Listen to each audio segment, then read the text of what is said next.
What's going on, people? We are Tottenham TV, back here for some more content for you guys. And, you know, we've been absolutely laying into Vinay and Johan Lange, Vinay Venkatesham and Johan Lange for quite some time now. And Matt Law did an article yesterday stating that Spurs are doing checks on a potential new sporting director. So we're going to go through the article. I hope so. Yeah, you know what I mean? Checks should have started a long time ago. Well, Fabio's been left now for 2 months. Yeah. So they've already confirmed that they're going to go stick with the two-director approach.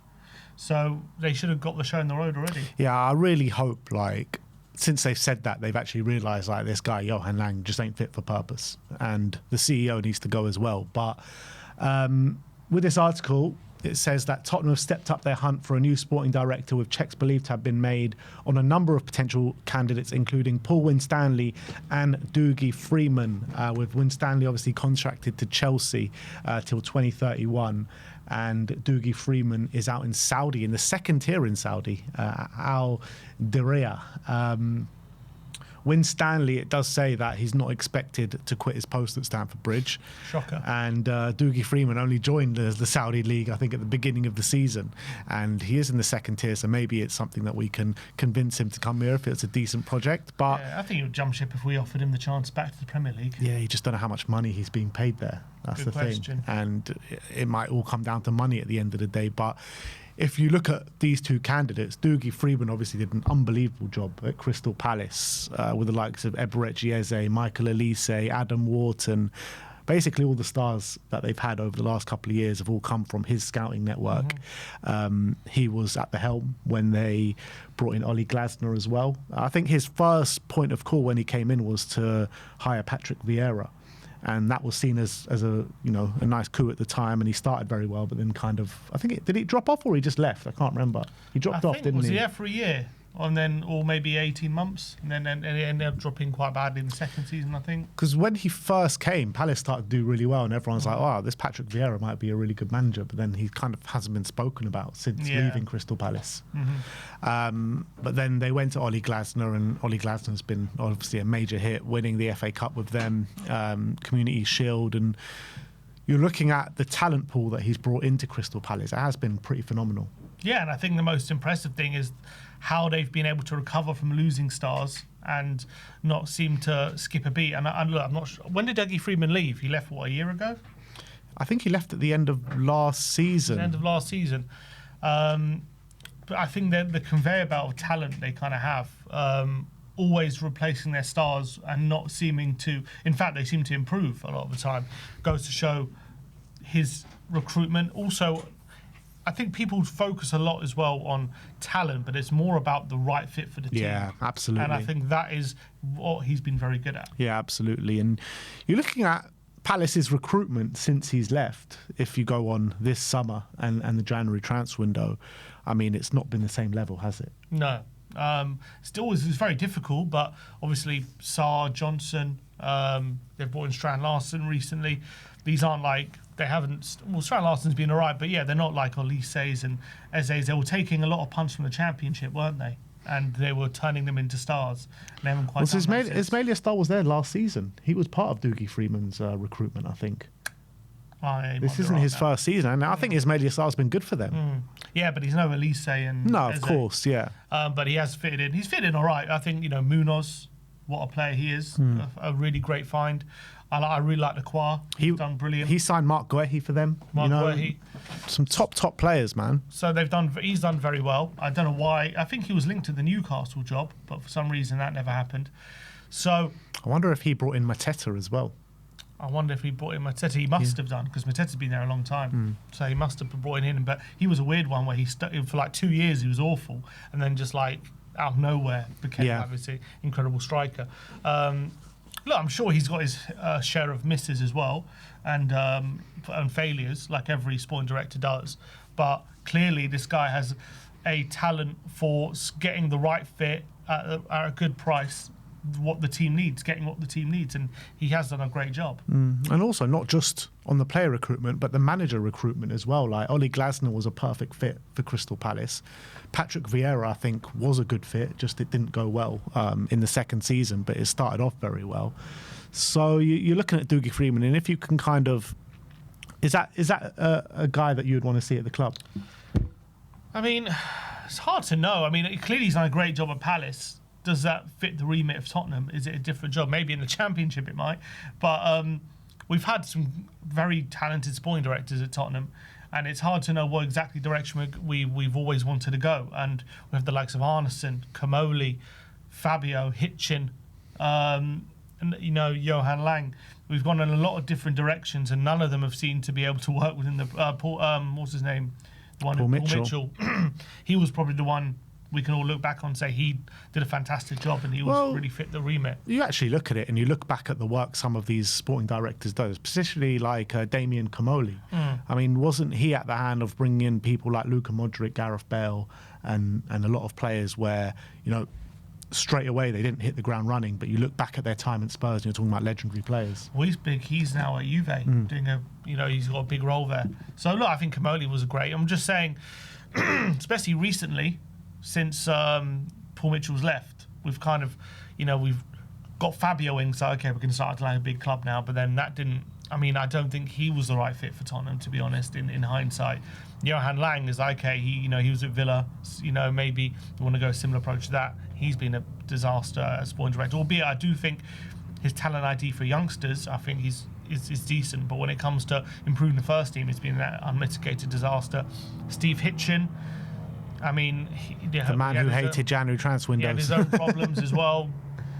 I think it all goes down to what club we want to be and making that decision first and then acting accordingly. I think Dougie Freedman's a good sporting director, but he's managed at a club like Palace have a different remit where it's like selling your stars and then replacing them and finding talent from the Championship. Is he going to be doing that at Tottenham? Is he going to be finding players from the Championship and getting them into the first team? Is he going to get the time to do that? Or is it about finding talent for big money? And it's a very different job to what doing at Palace. Yeah, absolutely. But I think with the state that Spurs are in right now, we need a lot of change at this football club. And we need talent from all over. And I feel like we could do with a lot of those kind of signings that Palace have done over the past couple of years. Players that are kind of not well known, not highly expensive, but can come in and really hit the ground running and take us up to a new level. I agree, but we've all complained about those kind of signings, haven't we? Yeah, because a lot of them that we've brought in haven't been good enough. Yeah. But if you bring in the ones that are good enough, then nobody's going to complain. Like, nobody complained about Dele Alli, did they? Dele Alli came in, hit the ground running, and the rest is history. But that's the thing. Eze wasn't Eze for like 2 years. Olise as well. It took him a bit of time. You're not going to get that time at Tottenham. Yeah, but the reality is you've got to realise where we're at in the food chain right now, and no top stars are going to come to us right now. So we need to start thinking in that sort of mould and the fan base need to start thinking of that sort of mould. We're literally in a relegation battle. Like, nobody is, and even if we save ourselves this season, it's not like we're going to be able to shop in the top pool of talent. We need a sporting director that is super clever and that can manoeuvre the market in the way Dougie Freedman has over the last couple of years. I'm just saying, the club are talking about breaking the wage structure. Yeah. In the summer, all these different things. We're not going to do that by signing players in the Championship, are we? We're going to have to sign ready-made players who are ready to come in now. I'm not saying Dougie Freedman can't do that. I'm just saying that hasn't been his remit before. So it's a different job. Yeah, it is a different job. It's a completely different job. But I think it's going to have to be a collaborative effort between trying to break that wage structure and also going around the leagues and trying to find the best players and pick up the best fits for Tottenham Hotspur. And I would like Dougie Freedman in the Lang role. In the Lang role, in the youth recruitment role.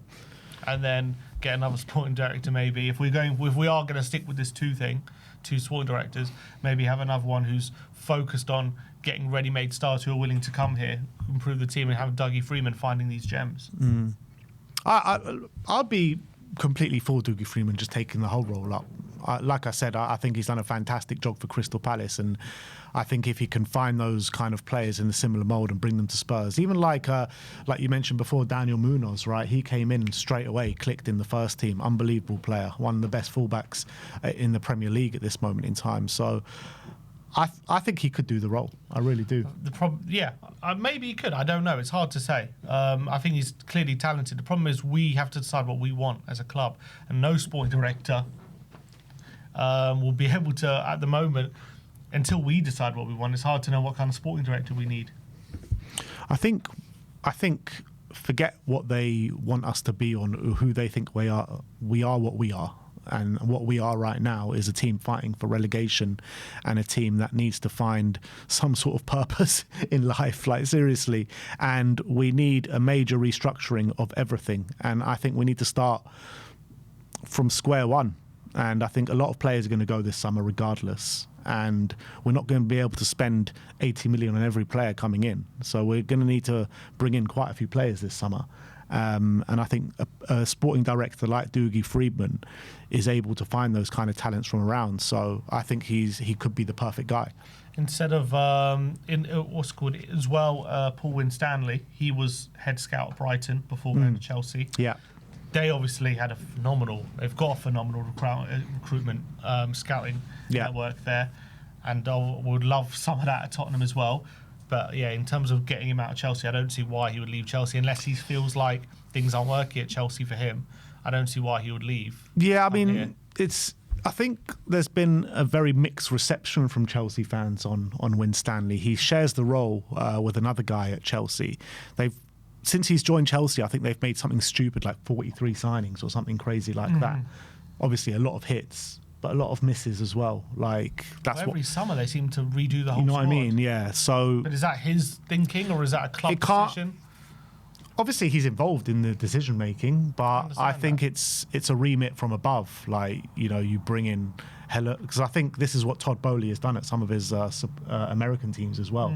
Just bring in a hell of a lot of talent and just chop and change throughout the seasons. But I've got the names here, like some of the names that he's been brought in, like Cole Palmer, Moises Caicedo, Esteval, João Pedro, brilliant players.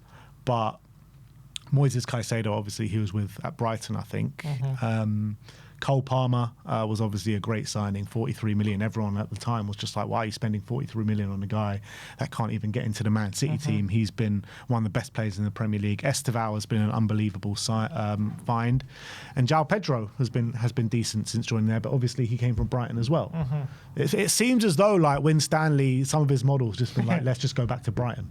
I remember I was listening to Todd Boehly did an interview and he was saying in his first transfer window as Chelsea chief executive, or whatever he is, chairman, he was like, they didn't really have a proper sporting director. He said he was just going for whoever Man City wanted, and that was kind of his philosophy. But since Paul Winstanley's gone, I think the business has got better, because that first summer was horrific. Sterling and all these kind of Aubameyang and whatever. Who was the manager then?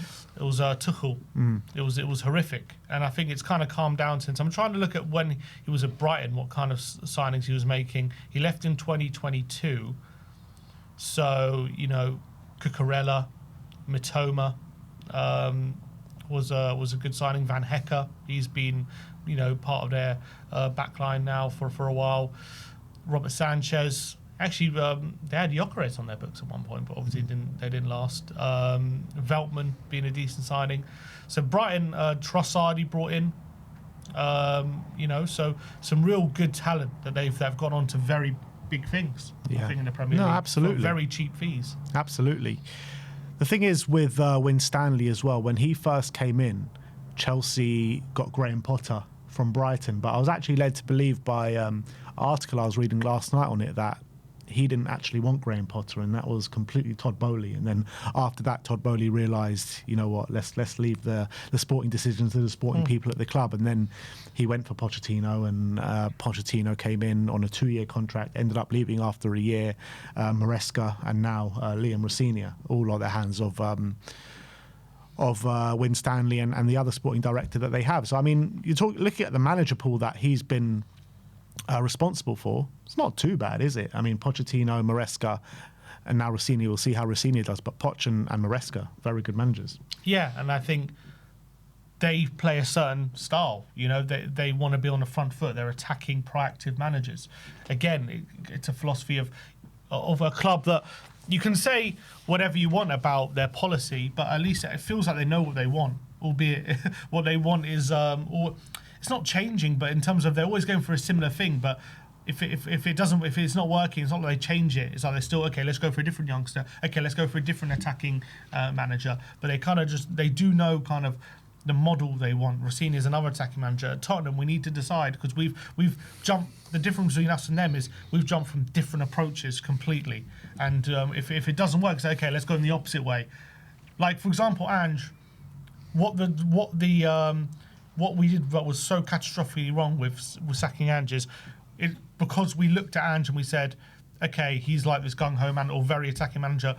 Right, we need someone with we now need to go the other way and have us pragmatic because we need to tighten up. That's not the right approach. No, you find another attacking manager who does it better.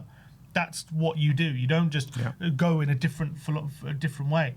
And that is what we did. And it's led to, signings that are more suited in theory to Thomas Frank. It's led to change up in the recruitment. It's led to a complete mess at the top. And now that hasn't worked. And now I don't know what we're going to do. Are we going to go back to an attacking manager? You need to stick with something, and if it doesn't work, you don't rip everything up. You just maybe adjust something, or you go the same way, but you just make a better decision. You don't flip the philosophy completely, and that's what we've been doing. And it just smacks of the higher ups not knowing what they want, and kind of selling, we just want to be winning, and we just want to have a team out there that costs a lot of money and can get us competing. And when there's no alignment from top to bottom, you get the mess that we're in now. And until we figure out exactly what we want and we stick to it, whatever sporting director we get is going to be on a hiding to nothing, I feel. Yeah, it's very, very true. And at the end of the day, you could be a good sporting director, you can be a good manager, but not work within the club's parameters. Which we've had. A number of times. And obviously the Brighton parameters are very good. The Chelsea parameters, it's hard to make a call if it's good or not. And the Crystal Palace parameters, I think, are limited, but they've obviously let him do what he needs to do in terms of Dougie Freedman. So... And as well on recruitment, we've gone for a lot of younger talents, and then we've had Fabio, it's part of the as a sporting director, and that's completely different things. But what I'm trying to say is that you should have gone for a Brighton kind of guy. Yeah, look. If you're going to go in that direction, okay, with younger talent, okay, then get someone who's super smart at recruitment, not someone who just has a lot of contacts and knows Juve higher ups and get some cheap deals. You're completely right in what you're saying, but what I'm trying to say in terms of working within a certain structure, we don't know what the Spurs structure will look like under a new sporting director, because Daniel Levy is not at the helm anymore. What we knew with Daniel Levy, he was very much a micromanager, liked to be in all the conversations, liked to be a decision maker in those kind of sectors. We don't know if the Lewis family are going to want to do that. We don't know if Vinay wants to be that or not. I think that the evidence at the moment is they're not going to want to do that. Which is positive. Considering they stood back and allowed Vinay and Lange to nearly send this club down. But that is what they did. But it's obviously not positive that they stuck around that long and waited for Frank, but in my opinion, the way the Lewis family handled this situation is the way the owners should be handling a situation, and empowering the kind of decision makers, or who we want the sporting director to actually do his job.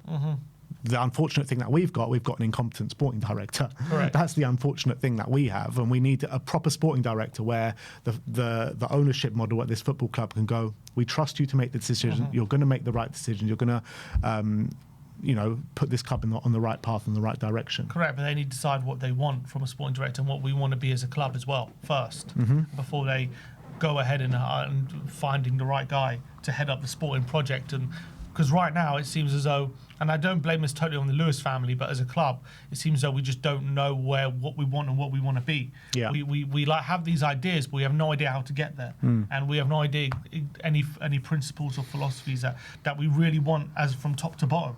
And whatever philosophy we do implement, it's like it goes like the wind. We change like the direction of the wind. And if the wind's going one direction, okay, let's go that way. And if the wind changes, we don't stick our flag in the ground and say, no, this is the way we're going to go, and we're going to stay the course. We go, no, we'll change it. The thing is, though, under Lang and Vinay, they tried to stick their flag and not change with the wind, but then they got overruled.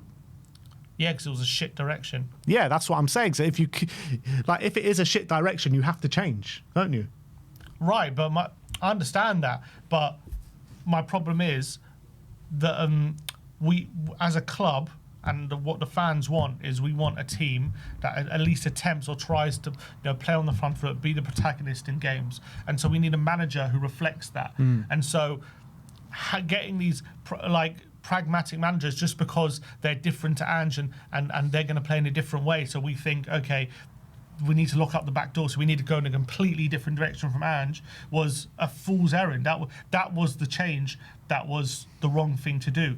Then going in this direction was always on a hiding to nothing. It was always a horrible direction. Yeah. What you should have done is I'm not saying necessarily stick with Ange, but stick with that. Stick with a proactive manager who can get us playing attacking football. Okay, maybe a better tactician or whatever it is, but stick with that approach. That's where you should have stuck your flag in, and not then change with the wind and go with a pragmatist like Frank in a different direction there, and a manager who plays in that certain way who wasn't fit for this club. And then, because as soon as you go in that direction, you're always going to have to change it because fans would never accept that. So that's when you shouldn't have. But then they did. I agree. They did decide to stick with that, and okay, we're going to stick with this through thick and thin, and that was the wrong decision. Yeah, it would have taken us. Well, it could take us down.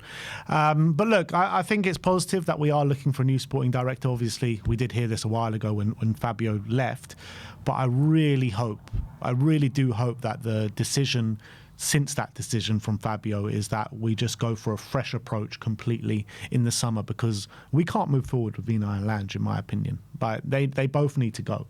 They really both need to go. And if they don't, then I just can't see us moving forward. I think Lange can stay if he gets a different title. He's not sporting director anymore. He can stay, be head of youth recruitment or whatever it is, but he shouldn't be in the conversations about trying to get players in, because, first of all, I think he has no pull. Like, clearly he can't get players through the door. He can't convince anyone. Even when he was like the head honcho, we needed Ange a lot of the time and Levy to step in to get deals over the line because they weren't convinced by Lang. A few times it happened where Lang had the conversation. They were like, I'm not so sure. And then Ange or Levy would step in and they were like, okay, fine, let's do it. Yeah. Like, Lange clearly can't convince players to come. I think his talent ID for first team players isn't great. But when it comes to, Bergvals and whatever, he seems to have an eye for talent there, but he shouldn't be co-sporting director. I think that's the reality is, if these guys got anything about them, they would walk anyway. Like, when you're at the roles of CEO and when you're at the roles of sporting director at a major club, and then the guys that are higher up are overstepping the mark, or not overstep, but stamping on your toes when you guys want to go in a certain direction, and then they're going, you know what, you guys have done a mega real pig's ear of this, and we are going to override you and sack the manager. Like, at that point, they should just walk. Absolutely. As soon as Lewis family feel like they have to step in, it's time to go for them. Yeah. For sure. So we'll see what happens. Let us know your thoughts in the comment section below about Dougie Freedman or Winstanley. Would you like to see them at Spurs?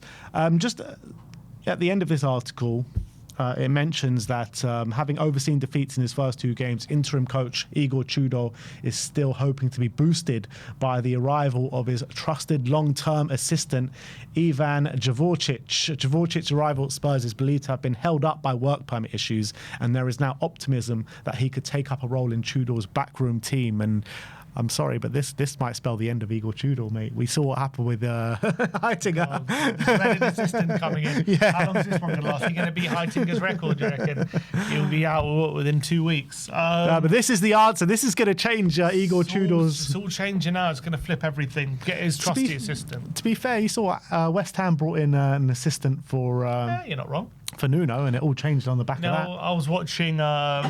The Damned United the other day. It's a film about Brian Clough, and I've seen it. Brilliant. The story of the film is basically he was nothing without Peter Taylor, Peter, his assistant, and he was, what really made Brian Clough the manager he was, and that was kind of the moral of the story. And unfortunately, I don't think Igor Tudor's no Brian Clough. He's got Brian Clough, man. He just needs his Peter Taylor by his side, and we're going to be winning games left, right, and centre. Can we get him for Thursday? Is he in for Thursday? He's in for Thursday, mate. Honestly, if we lose Thursday, though, I'm saying Tudor, I think he's under pressure already. He is under pressure. His already. assistant will be in the job for one day. I know, honestly, but this is how this football club is. I think they are so scared of relegation. If they think they bloody well should be. I know, don't get me wrong, they should be. I'm just saying, I think they are. And I think if it's looking like Tudor won't be good enough to turn it around, they will change it. And I think it doesn't matter how many coaches they bring in, they just want someone to keep him up. All right, well, let us know your thoughts in the comment section below. Like, subscribe, and comment. And as always, come on, you Spurs.